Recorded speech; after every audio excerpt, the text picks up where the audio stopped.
Hi,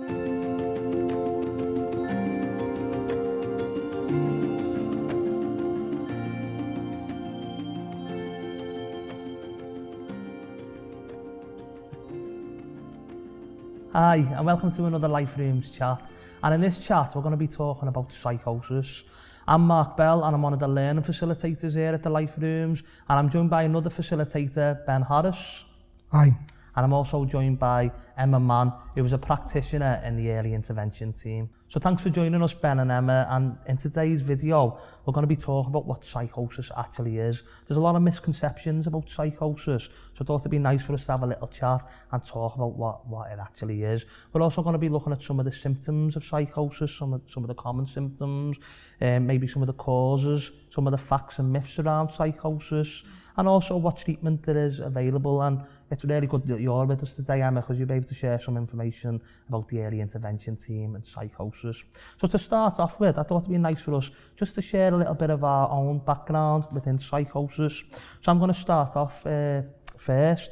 So I was actually a nursing assistant in a mental health hospital, and I was involved with the nursing of several people who were suffering with psychosis. I then moved on to work for the early intervention and psychosis team as a support, time and recovery worker, and I'm really passionate about people's recovery from psychosis. I believe that, anyone can suffer with psychosis, and that person can, fulfill the potential, get back into work, get back into education. So I'm really passionate about that. And that is actually, funny enough, where I first met Ben, because I was actually your support worker, wasn't I, Ben? That's right, yeah, for a few years actually. Yeah, so what's your personal experience with psychosis then, Ben? Well, I think it's probably fair to say I've had what would be termed as psychotic symptoms since I was a teenager. Mm-hmm. But I kind of had a few episodes, if you want to call it that, since 2015. Been hospitalised a couple of times in psychiatric units, and I was with the early intervention team as well for 4 years.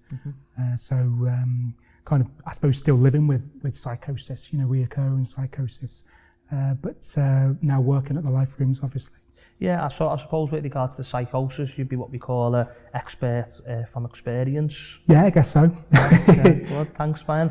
And okay. Emma, you're a practitioner at the early intervention and psychosis team. So what does that entail, Emma? So I'm one of the practitioners in the team, so I carry a caseload. So we look after service users from the age of 14 up to 65 now. Mm-hmm.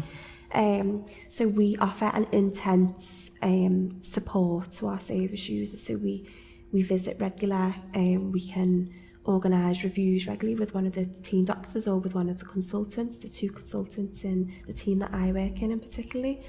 There's also the IPS team, which is a team that helps people get back into employment or retain their employment, the current employment. There's lots we can offer, really. It's very individualised. Mm-hmm. I suppose what you're describing is like an holistic care plan. So you don't just focus on the individual or the psychosis, you focus on other areas in their life. So, what may have caused them to become psychotic, social issues. You mentioned employment there, the IPS service. Yeah. We've actually made a video about the IPS service, so it might be something that you might want to check out. If you're watching this video, just go and look for that video. It's called An Introduction to the IPS Service. But I think what you're describing really, it's an holistic view of someone's care. Sorry to interrupt you. We work with other agencies, we support people with housing issues if there is, if they're about to become homeless. We support people in that way to prevent homelessness if unfortunately they do. We liaise with housing options who are really good.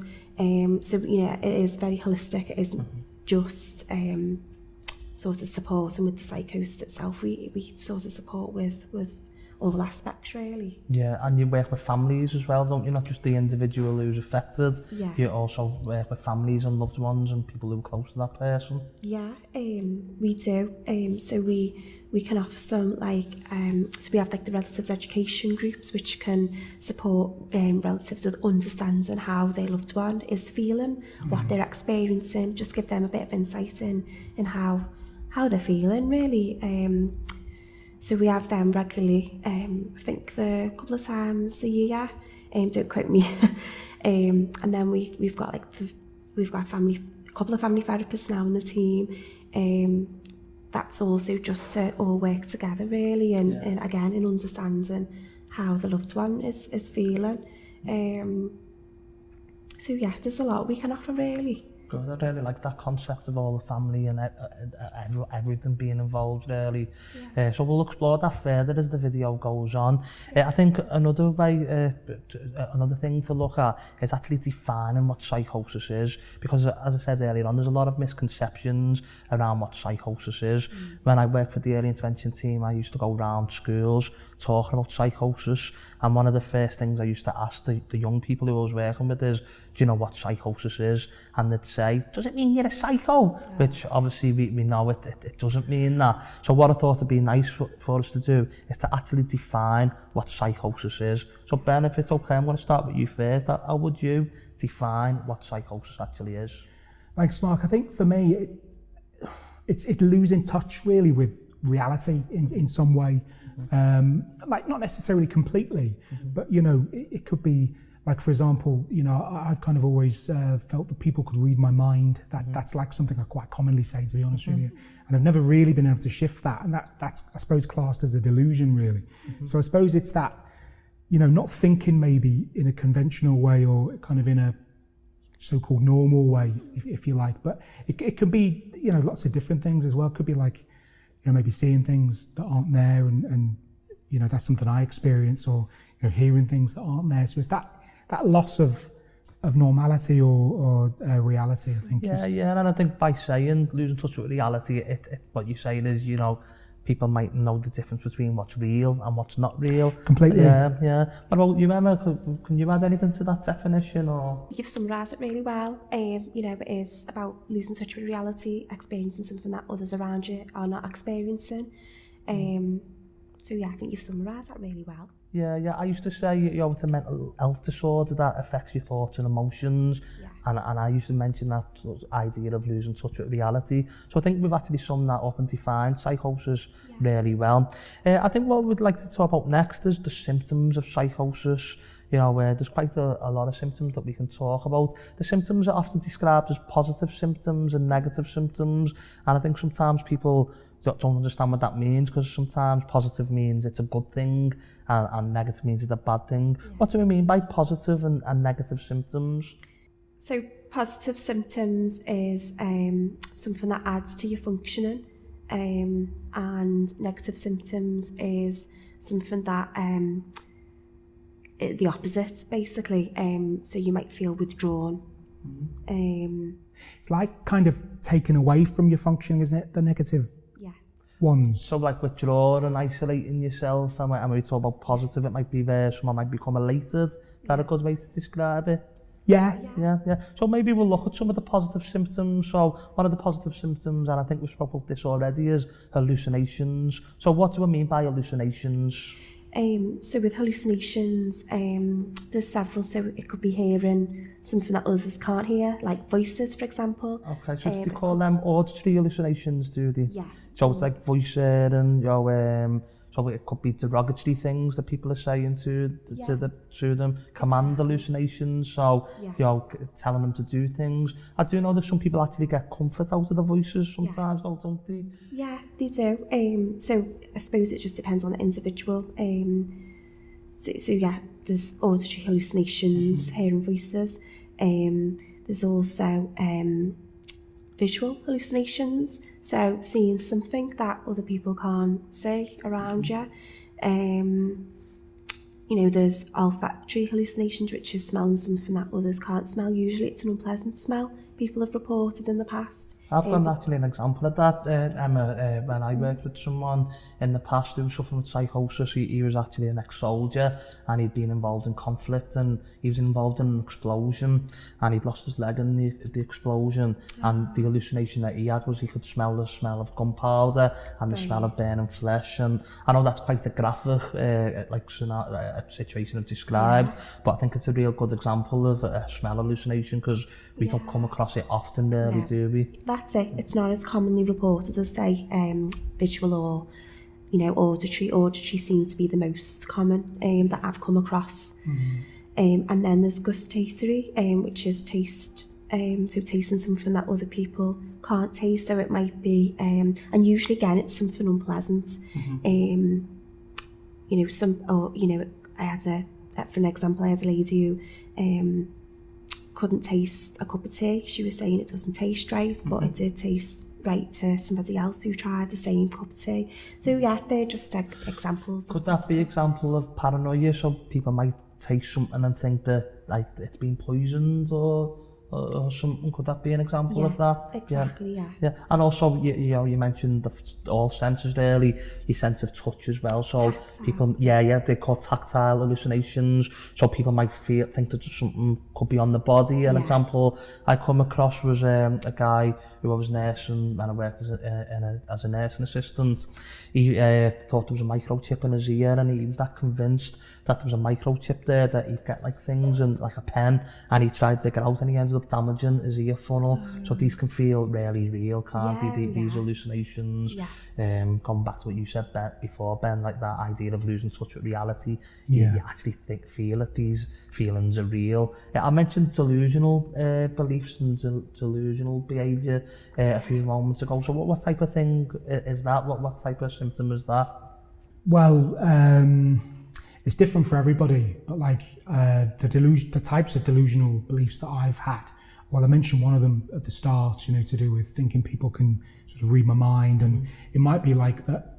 I quite frequently sort of think that everybody's like talking about me, and that kind of thing, I suppose. I also used to think that I could kind of see signs in things, so that like road signs and things on the TV were kind of like giving me messages and trying to warn me about something.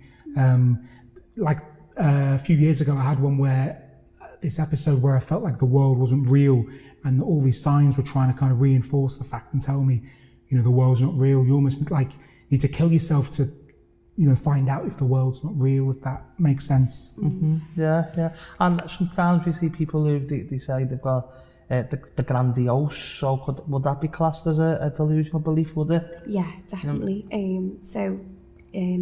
Delusional of grandeur, we call that. So they could think that they're related to royalty when in fact they're not, or that they're a pop star, or that they're in a relationship with a pop star when they're not. So yeah, that's quite a common one again. It could be they own certain businesses. I think I've come across a guy who thought he owned loads of property within the city, that type of thing. Yeah. That's another common one. What about disorganised speech and disorganised thought process? I think that's a positive symptom. What would an example of that be? So that I probably would say from a personal experience that I've seen that less. But so that could be with a service user has lots of different ideas, and they jump from subject to subject. They can't keep track, and it's very difficult to sort of keep track of the thought process, if that makes sense. And they can also themselves be quite aware of that they are sort of having these racing thoughts. You can usually tell if someone's sort of experiencing disorganised speech, again, because you can't follow what they're saying. They sort of jump from topic to topic. So let's look at some of the negative symptoms. So you mentioned earlier on the use of the word withdrawal, withdrawing from how you'd normally function. So that could be like a lack of emotion, I suppose, a lack of motivation. Is that what we mean by negative symptoms? Yeah, definitely. So yeah, just withdrawing from maybe social circles, lack of motivation to even get up out of bed, attending to your personal care, brushing your teeth, getting a shower. A lot of people, like family members, can see that as being lazy, but it's not. It's actually the negative symptoms of the illness. And could there be some aspects of, again, paranoia there, why people might isolate themselves and withdraw from functioning? I know paranoia is probably a positive symptom, but would there be some sort of... I suppose definitely a lot of people may see staying in the home and isolate themselves as keeping themselves safe from others if they think they're at risk of harm. So yeah, definitely. It's a bit like, positive symptoms can kind of feed the negative symptoms or cause the negative symptoms, if you like. But I mean, in terms of like a negative symptom, I remember for quite a long time feeling very numb, to the point where I couldn't really feel anything at all, apart from very despairing and kind of just wanting the day to end, or basically my life to end, I suppose, without sort of, playing it up too much. But like that's how it felt. And I remember one day, my partner said to me, my mum's had a mini stroke, and my reaction was just to say, "What's for dinner?" Like I was literally, like I felt so numb and I was so detached from everything around me and the world. So I guess that for me is what like a negative symptom kind of felt like. Yeah, I think that's a real good example of that, Ben.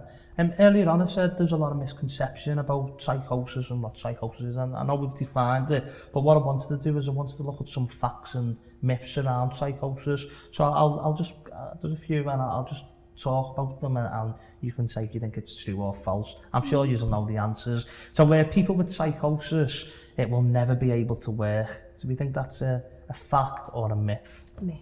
It is a myth, and I think Ben being here today is a brilliant example of that. So Ben, what do you want to say about that? Yeah, it is a myth. It's not as black and white as it seems, because I think for some people, and you'll know this, Emma, and yourself, Mark, as well, both having worked in teams with psychosis, for some people, it might be that, work maybe is a stretch too far, but for a lot of people, they can live with, I live with, recurring psychosis, if you like. And I've got a very understanding line manager as well. I've had a very recent bout of kind of a depressive psychotic episode, and they needed some time off. And, I've had a lot of understanding and work to support that. So yeah, you can function, you can live a normal-ish, whatever that is, life. Yeah, I think it just comes back to, like, psychosis can affect anyone, no matter what your background is, work background, what class you're from, your ethnicity. It can affect anyone, really, can't it? Yeah. Okay, so, people can work if they're suffering with psychosis. Yeah, and we've got a team called IPS.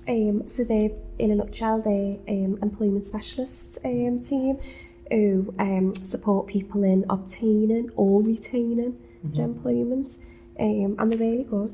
And it shows you as a team, early intervention, that supporting people back into work. Yeah. I think that's really a positive offer that you offer within early interventions. Another factor I'm going to discuss with you, around 3 people out of 100 experience a psychotic episode. True, and there's probably a lot more underreported as well. Yeah. You'll see behind us on screen here, there's actually, that figure is actually up here. It's being estimated that around 3 in 100 people have at least one episode of psychosis at some point in their life. So I mentioned earlier on that I used to go around schools, and this is one of the facts I used to ask the young people in the school, and I'd say, do you think that's a lot, 3 out of 100 people? And they'd all say, no, it's not a lot, that. Now, I suppose if you were a gambling person, they're not really good odds, 3 out of 100. However, what I used to say to the kids in the school was, this is one assembly, so there may be 150 kids in that assembly, and I'd say, that's on average about 5 people within this room now. So this is one school year, in one school, in one city. If you add all the schools across the country, it's actually a lot of people. The figures are quite high. Do you reckon psychosis in young people is more common than diabetes? Which, there's a lot of, at the minute, the government, there's a lot of push for people's sugar intake and that. So it just shows you how sort of high the figures are for psychosis. Another fact I want us to look at is medication is the only treatment for psychosis. Do we think that's true or false? Obviously, you know the answer, but let's discuss it. False. So alongside medication, we promote talking therapies, so cognitive behavioural therapy. Nice guidelines has suggested that people recover a lot better with the two. So now, what do you think about it? Well, yeah, I think talking therapies is really important. I think Ben will back me up on this by saying doing the therapeutic activities as well. So things like, I know within the early intervention team, you offer a lot of social groups and social support, but also some of the type of things we do here at the life rooms, you know, prevention, learning, doing some of our learning courses, doing some social groups, social activities basically. I think that's a big part of having a routine, those type of things. And also the Understanding Psychosis group. So attending that and just sort of understanding really your illness and that, how common it is meeting other people in them groups. I think that's right. I think it's realising that it's a human response to different things, isn't it? You know, I know we'll talk about like causes in a little bit, but you know, it's part of the human condition to kind of respond in a certain way, isn't it? You know, it's just that maybe not as many people experience psychosis, but that in itself is a human response to things. Definitely, yeah.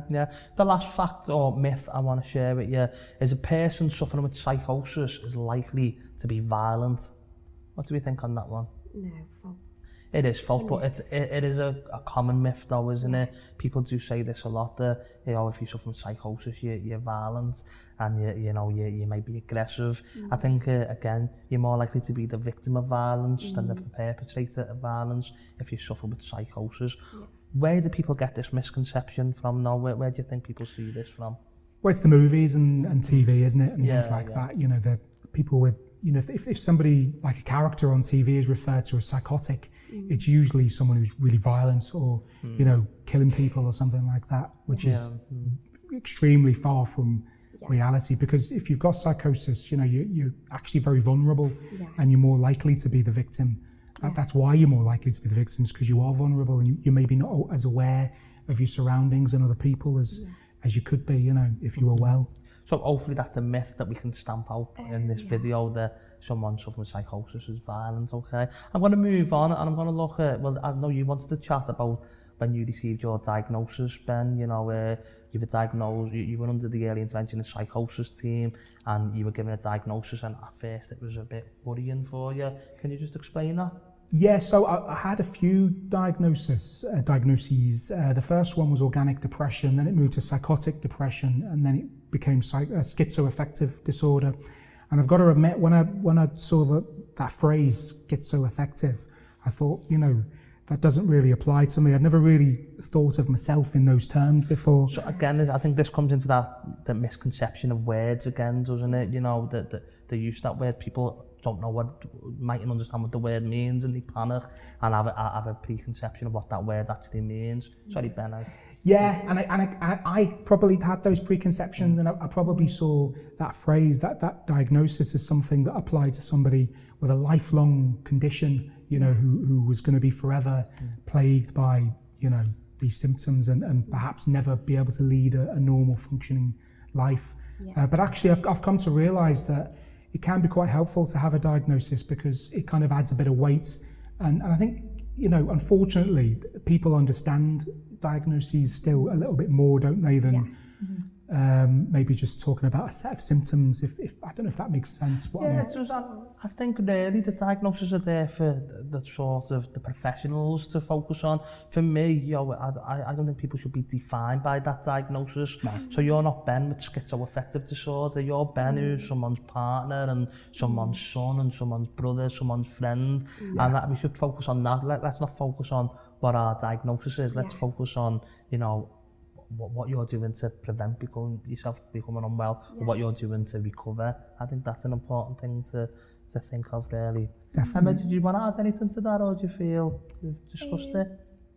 I'd say it's a very good point. We don't really like to sort of just go off labels, if you like. I think it can be helpful in terms of treatment and treatment plans, but I think it is sort of, it's better to just put it under the psychosis umbrella, really, and support people as an individual and not as a diagnosis. Yeah.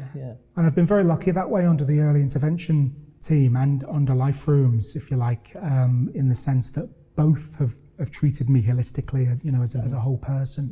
You know, and I had extensive therapies. I had a round of cognitive behavioural therapy, and then a year's worth of cognitive analytic therapy, with an amazing therapist, you know, and then the life rooms kind of complemented that treatment, if you like.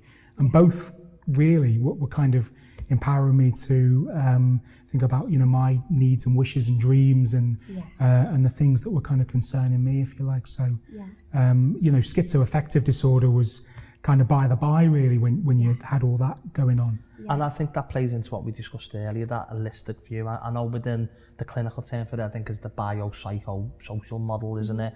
But it's that idea of, you know, addressing all your needs as opposed to just dealing with the diagnosis.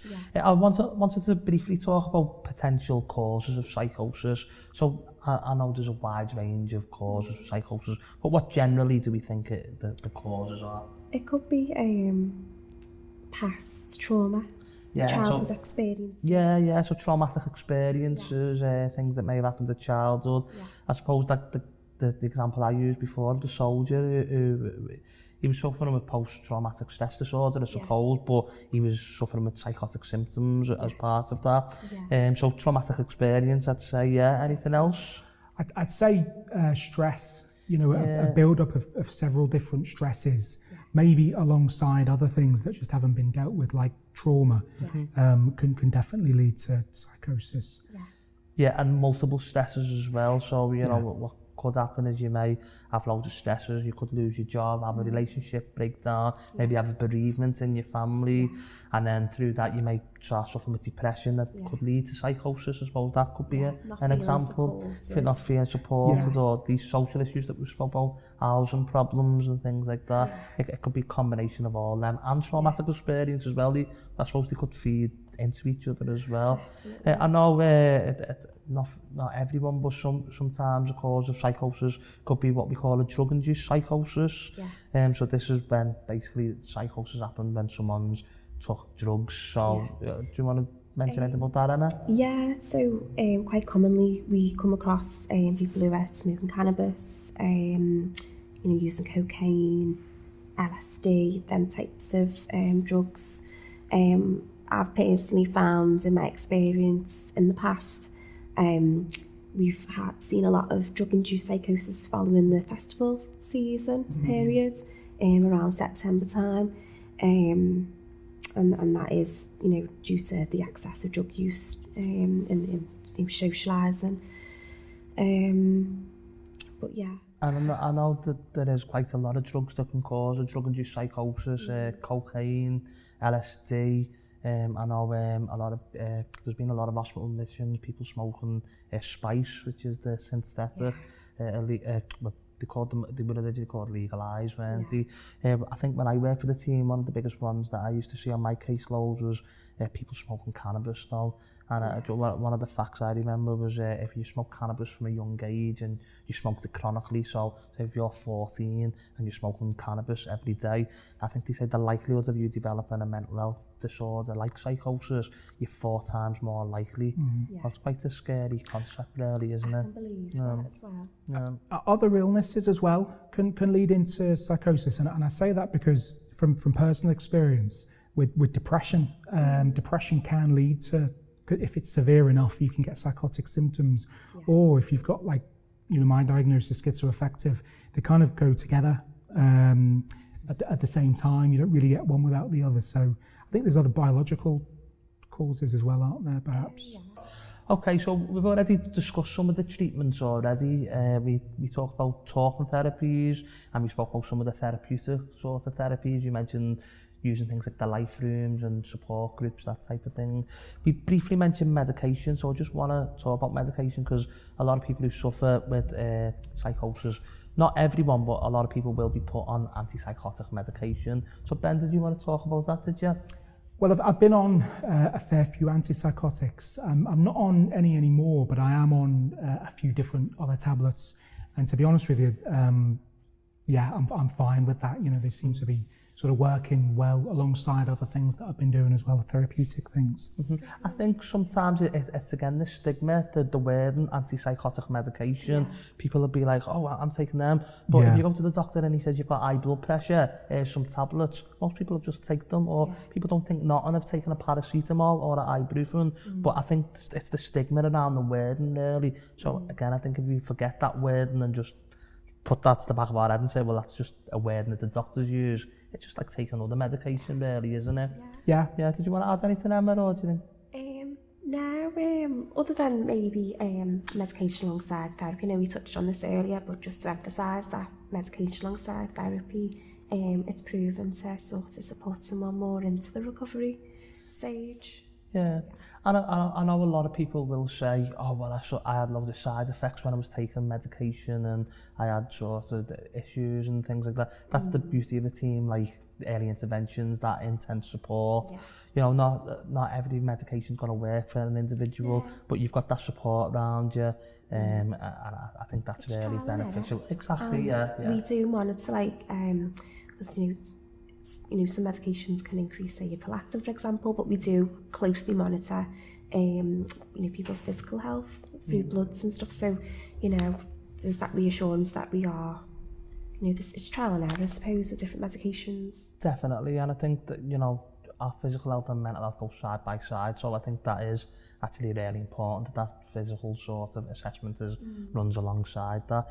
I think what I'd like to talk about now really is if we are struggling, having any of these unusual feelings or unusual thoughts, or someone close to us is having these thoughts or feelings, where do you seek help from? Where can we go to? So I'm going to ask you that, Emma. Yeah, so you can either go to your GP as a first point of call. Okay, I think that is really important. Sometimes people think your GP is just there for your physical health, but your mental health is just as important. Yeah. So seek help if you're suffering with your mental health at your GP, yeah? Yeah, definitely. So you can go to your GP for a referral. You can also self-refer to our team. And, you know, also if you feel like your experiences are, you know, sort of escalating or distressing you too much, you can go to A&E and get that immediate support. People are at a sort of crisis point, it'd be going to A&E and seeking support from there. Yeah. And all the numbers for your team are going to be put on the end of the video. So if you do feel like you need to contact the early intervention team, that information will be available to you. And Ben, do you think there's anywhere else you can seek help? Well, for me, my advice would be, you know, if you're experiencing psychotic symptoms, talk it through with someone you can trust. You know, don't leave it 20 years like I did to actually get it out, because, you know, it becomes a kind of big secret, you know, a big dark secret that just gets worse over time. So just talk to someone in your family or a friend or someone you feel safe enough to sort of disclose that information to. But otherwise, you know, you can come to the Life Rooms and you can talk to someone here as well. Yeah, and our pathway service would be fair into early interventions, and I think what you're saying there, it fits in with the name of your team, early interventions. Let's intervene early, not rather than later. So yours was 20 years. Let's sort of, as soon as we start having these unusual experiences, let's seek help then. Yeah, definitely. Thanks, Ben, and thanks, Emma. I really enjoyed that chat, and I found it really useful. I hope you found it useful too. Please feel free to fill a survey monkey in. Give us any feedback that you want. All information about what we've discussed is going to be at the end of the video, and contact us on our social media outlets as well. Thanks for watching, and hopefully we'll see you all soon. Bye everyone.